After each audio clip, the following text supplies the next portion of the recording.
Great Expectations by Charles Dickens. Chapter 14.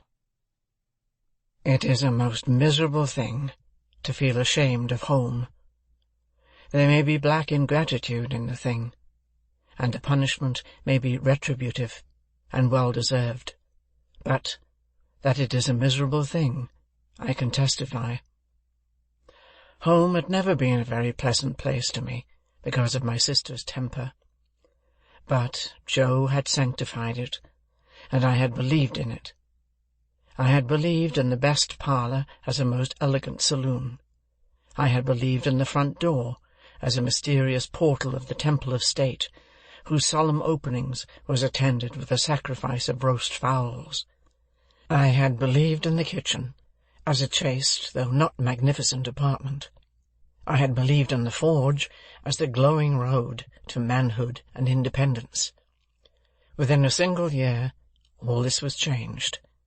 Now, it was all coarse and common, and I would not have had Miss Havisham and Estella see it on any account. How much of my ungracious condition of mind may have been my own fault, how much Miss Havisham's, how much my sister's, is now of no moment to me or to anyone. The change was made in me. The thing was done. Well or ill done, excusably or inexcusably, it was done.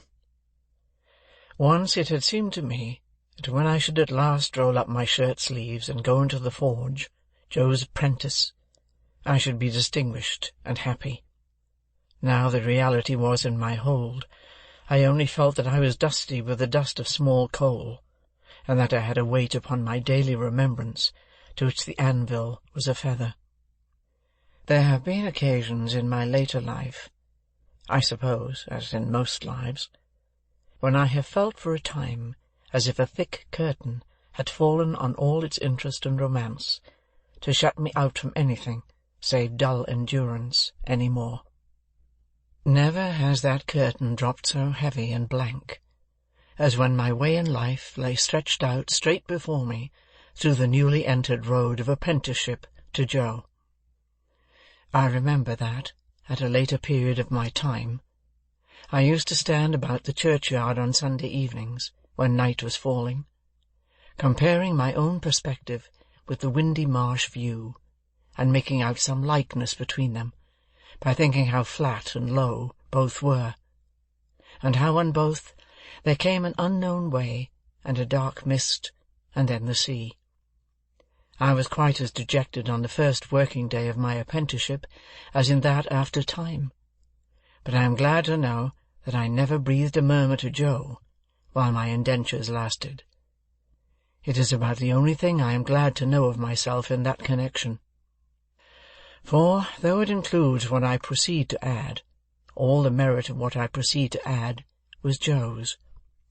It was not because I was faithful, but because Joe was faithful, that I never ran away and went for a soldier or a sailor.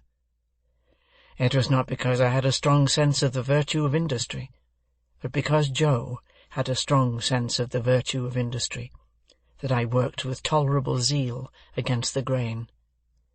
It is not possible to know how far the influence of any amiable, honest-hearted, duty-going man flies out into the world, but it is very possible to know how it has touched oneself in going by.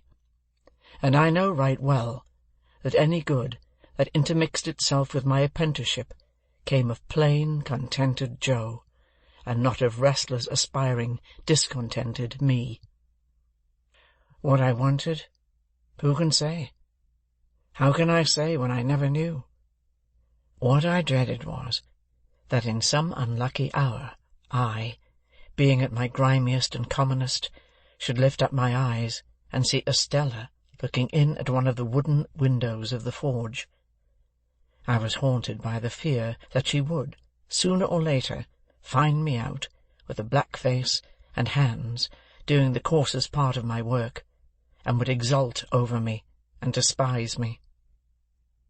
Often after dark, when I was pulling the bellows for Joe, and we were singing Old Clem, and when the thought How we used to sing it at Miss Havisham's would seem to show me Estella's face in the fire, with her pretty hair fluttering in the wind, and her eyes scorning me. Often at such a time I would look towards those panels of black night in the wall, which the wooden windows then were, and would fancy that I saw her just drawing her face away, and would believe that she had come at last. After that, when we went in to supper, the place and the meal would have a more homely look than ever, and I would feel more ashamed of home than ever, in my own ungracious breast. Chapter 14.